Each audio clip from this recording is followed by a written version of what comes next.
faire comprendre à d'autres qu'ils sont là pour aider, mais en fait, c'est pas vrai. Tout le monde sait que c'est pas vrai. Et vous avez vu comme M. Kagame a dû faire pour essayer d'aider le Rwanda. Et vous avez vu comment Chavez a dû faire et pour essayer d'aider les Vénézuéliens. Le jour où un gouvernement, une Haïti meilleure, vous verrez qu'il n'y aura pas beaucoup d'ONG, 2, 3 ou 4. Mais pourquoi avoir des milliers et des milliers d'ONG? Chacun fait ce qu'il veut. Le Canada te promet 20 millions de dollars. Donc le Canada envoie des ONG pour prendre les 20 millions et rentrer au Canada. Les Américains font de même. Et ça, c'est pas une aide.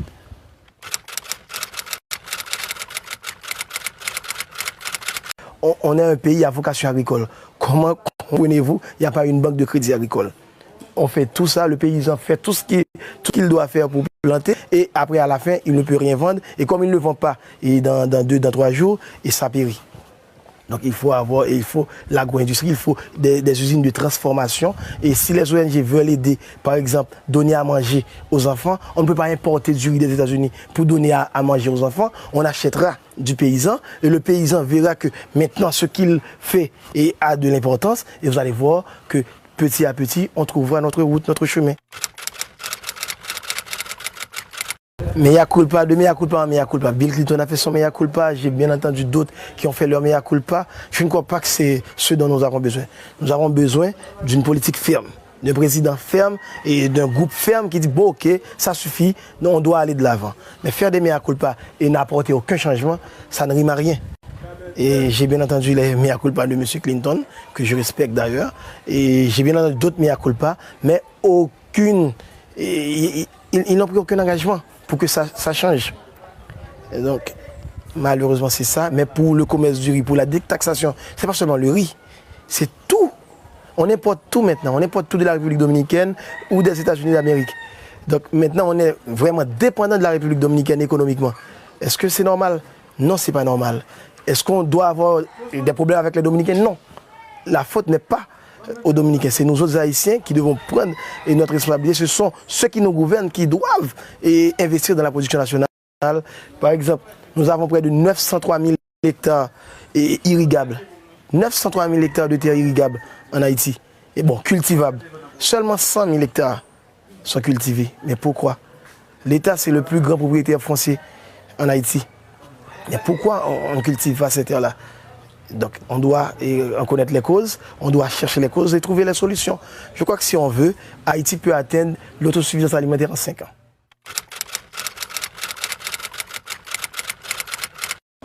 Encore une fois, c'est l'irresponsabilité de l'État. L'État n'est pas responsable, l'État n'a jamais été responsable. Je viens de vous dire que l'État est propriétaire de plus de 30% des terres du territoire national, mais l'État est irresponsable. Ici, il y a des lois. Il y a des lois qui disent, voilà, monsieur le maire, voilà ce que vous devez faire. C'est une question que vous auriez dû poser au maire de Pestel. Il y a les lois sont là. Il y a les taxes à percevoir sur les propriétés bâties. Il y a les taxes à percevoir avec les marchands et jour de marché. Mais le maire s'en fout, tout le monde s'en fout, le collecteur d'impôts s'en fout. Et voilà, on attend de l'aide.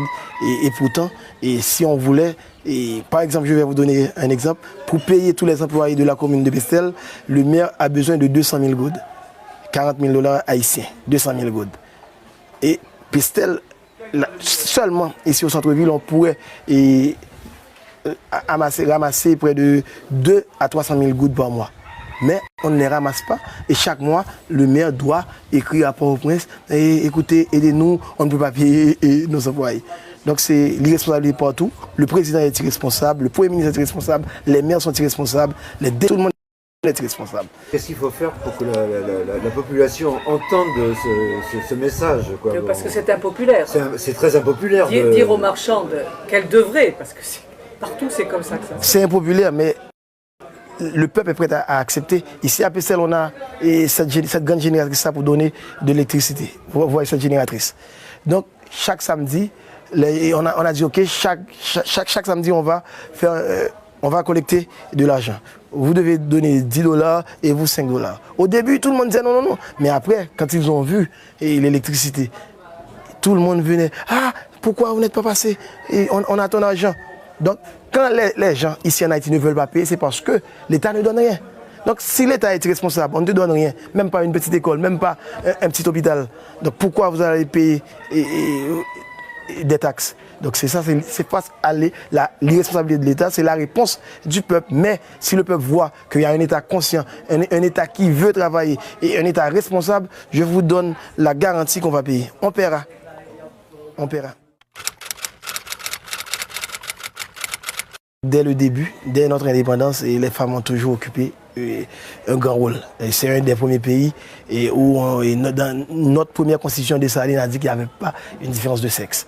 Et vous allez voir qu'une femme comme Marie-Jeanne était à la crête à Pierrot et c'est elle qui commandait. Elle commandait un troupe d'hommes, un peloton d'hommes avec la martinière. Donc les femmes, dès le début, dès le départ, dès notre indépendance, ont eu leur rôle. Et encore une fois, aujourd'hui, vous allez voir, dans notre gouvernement, il y a pas mal de femmes. Donc d'ailleurs, nous autres Haïtiens, les femmes sont vraiment nos mères. Ce sont les femmes qui nous envoient à l'école et ce sont elles qui prennent soin de tout. Même les maris dépendent des femmes en grande partie, surtout dans le milieu paysan. Et c'est notre petite banque. Et s'il n'y avait pas les femmes, et vraiment, je ne sais pas ce qu'on aurait pu faire, et surtout dans la paysannerie. Oui. C'est des causes historiques. C'est étonnant, hein, parce que les femmes à Haïti, c'est vraiment très particulier quand même. Ah, c'est vrai. Et en Haïti, les femmes, c'est chef de la maison. Ce qui ne les empêche pas d'être maltraitées aussi. Il y a une ambiguïté. Parfois, elles nous maltraitent aussi. Non, c'est vrai, mais heureusement, on a des lois.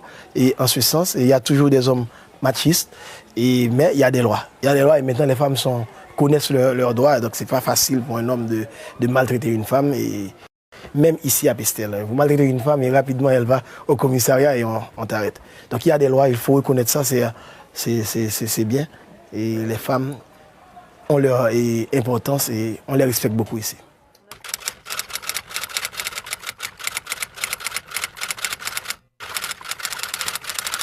Là, j'ai une idée qui me vient par la tête parce que je vois passer un préservatif qui sert de ballon. Il y en a eu beaucoup hier. Mais il y a quand même un problème là. Ça nous a amusés, bien sûr. Mais peut-être que vous ne pensez pas, mais là, c'est en voyant ce beau ballon qui vole bien que je pose ce problème de la sexualité un peu débridée en Haïti. Ce qui serait sympathique, ma foi, si ça n'avait pas aussi des conséquences dramatiques.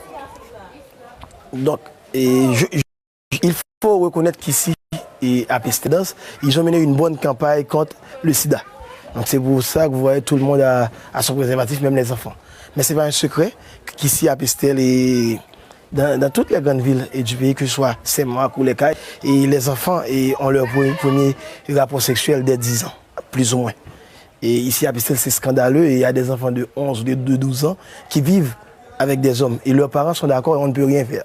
Si je vais dire, ah non, et madame, vous ne pouvez pas donner votre fille de 13 ans et à quelqu'un, il va me dire, ah, tu vas en prendre soin. Donc je crois que c'est la misère et c'est lié à la misère. Malheureusement, l'État condamne ça, les lois de la République condamnent ça. Mais si vous allez chez un juge ou quelqu'un, et les parents vont dire, il n'y a rien, c'est pas vrai.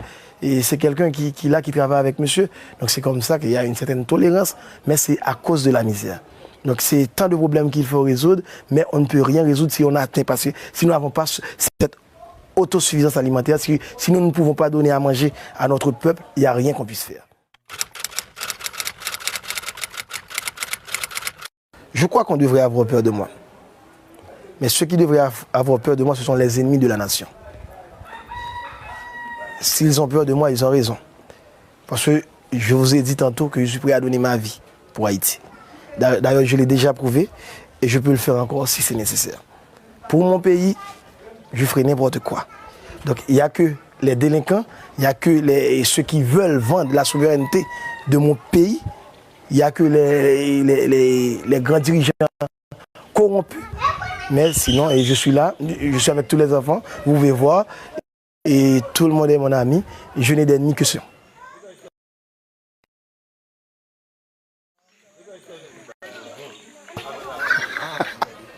C'est ce qui est étrange, je ne sais pas pourquoi on m'associe à Robin des Bois, mais j'aime bien.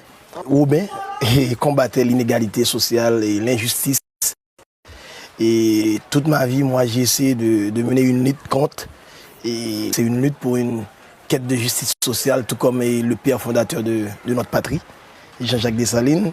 Lui, c'était un véritable Robin des Bois, je crois. Et donc, c'est une histoire qui m'a toujours fasciné. J'aime bien qu'on me compare, mais c'est un honneur. Comme on a osé attaquer M. Aristide et les intérêts autour de M. Aristide, donc c'est normal que certains disent à la radio ou même dans des journaux assez connus que Guy Philippe c'est un scélérat, c'est un drug dealer, c'est un terroriste, c'est normal. Et je ne m'attendais pas à ce qu'il m'appelle Jésus-Christ. Et je sais que c'est comme ça, le Tché a dû payer le prix fort et Thomas Sankara a payé le prix fort. Donc tous ceux qui essaient de mener une lutte pour une certaine justice sociale finissent par être appelés terroristes, drug dealers ou autres. On voulait une certaine justice sociale, on voulait une réconciliation nationale. Moi, je me suis mis dans la bataille pour une réconciliation nationale. Et certains croient que je suis contre la Valace. Je ne suis pas contre la Valace. Je ne suis pas du Valéry, je ne suis pas contre la Valace. Je suis pour une Haïti unie. Et je crois qu'en 2003-2004, le départ de M. Aristide, c'est ce qu'on allait avoir, mais malheureusement, encore une fois, la bourgeoisie corrompue, l'élite intellectuelle pourrie, excusez-moi l'expression, c'est ça, et se sont mis du côté de l'ambassade américaine. Ils ont mis sur pied une organisation bidon qui s'appelle le Conseil des Sages. Ils ont fait venir de l'étranger M. Ella Tortue qui ne connaissait rien des réalités du pays. Et ils ont violé la loi, mais ils parlent tout le temps d'état de droit. Ils ont violé la constitution de notre pays, mais c'est eux, et symbole de la démocratie. C'est ce qui dérange. Et malheureusement, moi, je dis toujours la vérité. Et c'est pourquoi j'aurai toujours des ennuis. Je tiens à me présenter. J'aimerais me présenter pour les sénatoriales et de cette année. Je me présenterai sûrement. Je dois vous dire que ce n'est pas le passé récent. Et je ne suis pas l'influence de ce passé récent, sinon c'est toute ma vie. Et j'ai lu et j'aime lire. Et j'ai lu quelqu'un comme Jean-Jacques Rousseau, je crois que c'est lui qui m'a le plus frappé. Et Jean-Jacques Rousseau, et surtout, j'ai lu La Bruyère qui a dit une fois, parfois on devrait avoir honte d'être heureux parmi tant de misère. Et ce sont ces choses-là, je crois que dès mon adolescence, ces choses-là m'ont frappé. Et j'ai voulu toujours consacrer ma vie à plus grand et que mon bonheur personnel. Donc ne vous en faites pas, je sais que c'est pas facile, je sais que c'est difficile, mais je suis prêt à un fils ultime si c'est nécessaire. Je crois que nous autres, après 20 ans de lutte contre les Duvalier, et c'est vrai qu'on ne peut pas changer un modèle ancien du jour au lendemain, un modèle de société du jour au lendemain, mais c'est aussi vrai que l'histoire est parfois trébuche, balbutie. Mais je crois qu'il est grand temps qu'on puisse trouver notre route. Mais ce qu'on aimerait, et le grand problème, c'est que l'Amérique, surtout les États-Unis, veulent se faire passer pour un exemple. Non, l'Amérique ne peut pas être un modèle exemplaire. Aucun pays ne peut se permettre de dire qu'il est un modèle exemplaire. Il faut respecter la culture des autres. Et je suis haïtien et j'ai ma façon de vivre. Donc une démocratie qui est bonne pour les États-Unis ne veut pas dire que c'est bon. Et pour Haïti, il y a plusieurs types de démocratie. Pour eux, comme ils sont déjà assez loin, ils n'ont pas ce problème de famine et de misère et d'analphabétisation. Donc pour eux, c'est facile de dire la démocratie, et ça peut marcher. Mais et si mon peuple a faim, si le peuple ne veut pas manger, si on ne peut pas envoyer ses enfants à l'école, si on n'a pas accès aux soins de santé, comment peut-on parler de démocratie? Donc je crois que de démocratie à l'américaine. Donc je crois que c'est ça. On essaie de nous imposer un type de démocratie. Nous autres, nous sommes pour les chacun. Mais je crois qu'il n'y a pas un modèle de démocratie. Comment Haïti se positionne-t-il? Est-ce qu'il y a des axes privilégiés ou des repoussoirs au contraire? On pense beaucoup au rôle de l'Amérique latine, on pense à ce qui vient de se passer avec le Canada, la relation avec la France, bien sûr. Quel est votre avis là-dessus? Je crois que depuis la mort de Pétion, malheureusement, je ne suis pas vraiment pro-Pétion, mais depuis sa mort et la mort je crois que par rapport à l'Occident ou les grandes puissances, Haïti a développé une attitude de mendiants, de peuple mendiant. Et c'est ça, donc on ne peut pas dire qu'on a vraiment une position vis-à-vis des États-Unis, vis-à-vis de l'ancien bloc socialiste ou du Canada. Ceux qui nous gouvernent n'ont aucune position. Et ils ont besoin d'argent. Et nous sommes tous des mendiants en Haïti. Notre président, c'est le premier mendiant.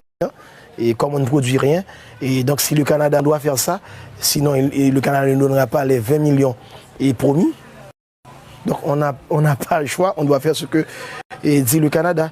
Donc on aura une position vis-à-vis des autres quand et seulement quand Haïti aura atteint son autosuffisance alimentaire. Thomas Sankara disait, et de l'Occident, c'est une aide de qualité. Ce n'est pas une aide de qualité qui nous envoie des sacs de riz ou de petits mie, non. Nous avons besoin d'une aide de qualité, comme les États-Unis ont fait avec l'Europe après la Deuxième Guerre mondiale, le plan Marshall. Ils ont reconstruit l'Europe, ils ont donné aux universités américaines, aux Japonais. Donc c'est ce type d'aide qu'on a besoin ici en Haïti. Malheureusement, ceux qui nous gouvernent, et quand ils sont en France, en Europe, dans toutes les grandes capitales du monde, ils vont demander de l'argent pour subsister. Et donc je crois que c'est ça notre grand problème. Et on trouvera notre position. On trouvera notre position.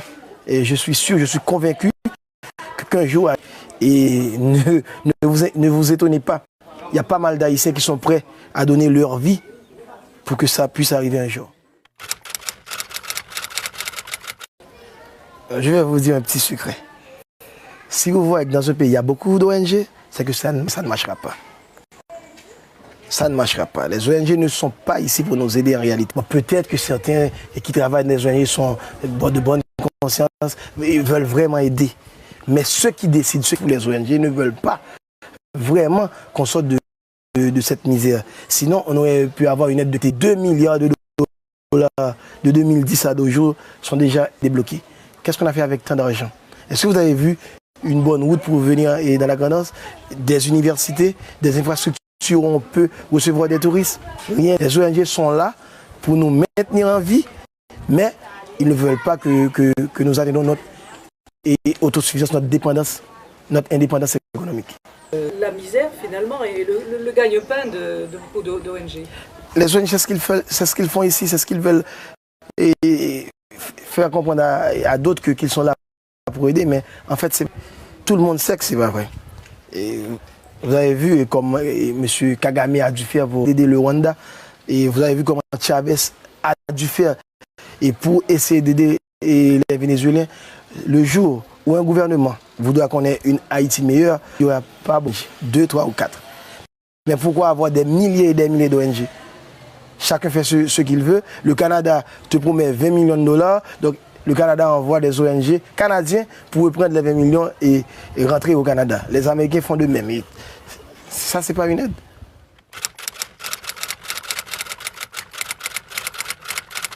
On est un pays à vocation agricole. Comment comprenez-vous, il n'y a pas une banque de crédit agricole?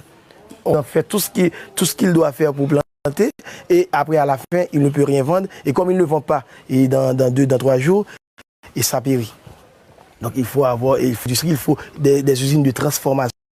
Et si les ONG veulent aider, par exemple, donner à manger aux enfants, on ne peut pas importer du riz des États-Unis pour donner à manger aux enfants. On achètera du paysan, et le paysan verra que a de l'importance, et vous allez voir que petit à petit, on trouvera notre route, notre chemin.